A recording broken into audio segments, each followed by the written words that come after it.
My second pick for favorite gaming franchise would be the Star Ocean series, now owned by Square Enix. By the end of the late 90s in the Philippines, the PlayStation 1 was the console to have and play, ahead of the consoles that Nintendo and Sega released. Around this time, I just want more JRPGs to play, and fortunately, one of my high school classmates and close friends was also a gamer. He liked JRPGs as well. He said Star Ocean for the PlayStation 1 was one of the best games he had ever played on the console. The game he introduced me was called Star Ocean The Second Story, and just like my friend, I was hooked right away. I played Star Ocean The Second Story for the PlayStation 1. Then I was curious on the first Star Ocean for the Super Famicom. So I downloaded the fan translated version of that and played that on a Super Nintendo emulator. Then I played Star Ocean till the end of time on the PS2. Then I played Star Ocean The Last Hope on the PlayStation 3. And then I played Star Ocean Integrity and Faithlessness on the PlayStation 4. I have yet to play Star Ocean, The Divine Force on the PS5 though. One pet peeve of mine in regards to the Star Ocean series is how Square Enix decided to name each game. Rather than the traditional way of naming them by sequential numbers, they chose the Star Wars route, perhaps to definitively differentiate each one game from the others. Naming sense aside, the Star Ocean franchise to me is the next best thing for fans of Fantasy Star could ever hope for. And as far as having a fantasy sci-fi JRPG out there right now, especially that Fantasy Star hardly shows any signs of making a big comeback anyway. For the most part of the JRPGs of the 90s that I discovered back then, the gameplay has always been turn-based combat. This was true for early games of Final Fantasy, Dragon Quest, Fantasy Star, Breath of Fire, Wild Arms, Suikoden, and such. Star Ocean, at least for the first three games. When you encounter an enemy, the game transitions, then takes you in a open field based on your location in the map, and your characters must run towards the enemy so you can attack them within the range of your melee and magic. The earlier gameplay of Star Ocean somewhat resembles the Tales of games, being an action RPG as far as combat style is concerned. In the latest Star Ocean games, if you see an enemy lurking around the map, you just engage them. No more battle transitions necessary. Star Ocean series to me picked up where Fantasy Star left off when it comes to fantasy sci-fi JRPGs, like I mentioned earlier.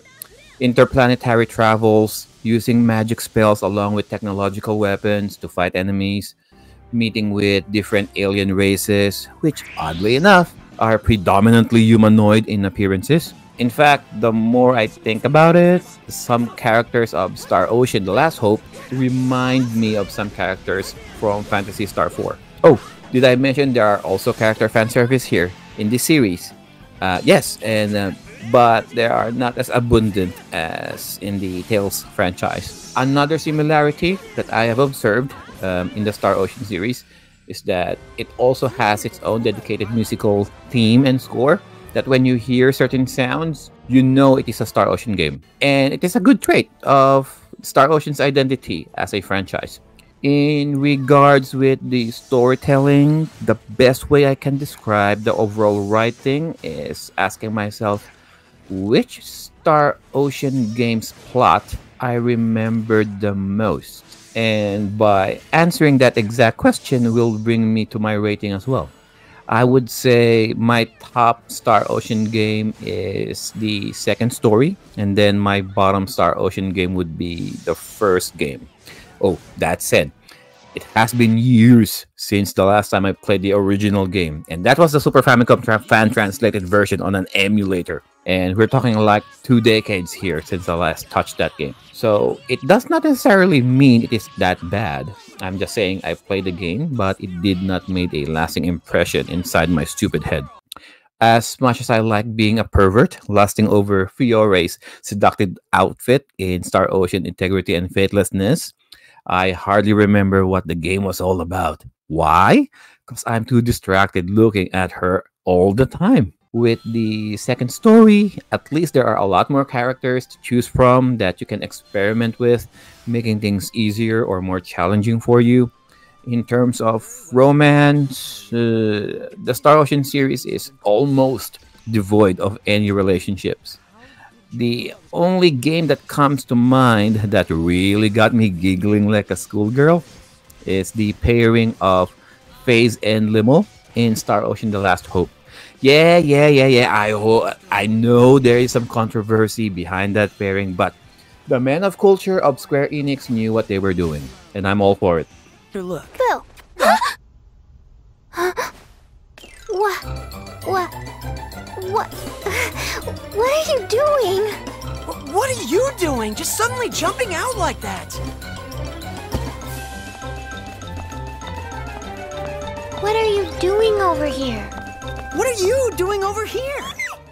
A constant feature of the Star Ocean games are the private actions, which is kind of similar with the skits of the Tales games with some notable differences. Private actions are character development events that are usually triggered when before going in and out of the towns or dungeons. Sometimes they can be triggered if certain conditions are met, like triggering another specific private action or acquiring or losing a specific character or item. Sometimes it can be triggered by doing a specific task.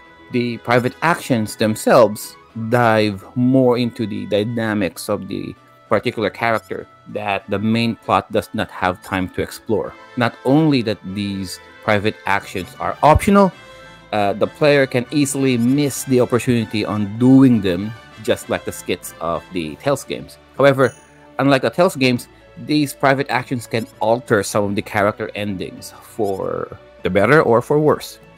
By doing these private actions in turn warrants the replayability of the Star Ocean games, and especially for those who have completionist tendencies. A typical trope that role-playing games is the abundant use of skills, whether they are battle skills, active skills, or passive skills.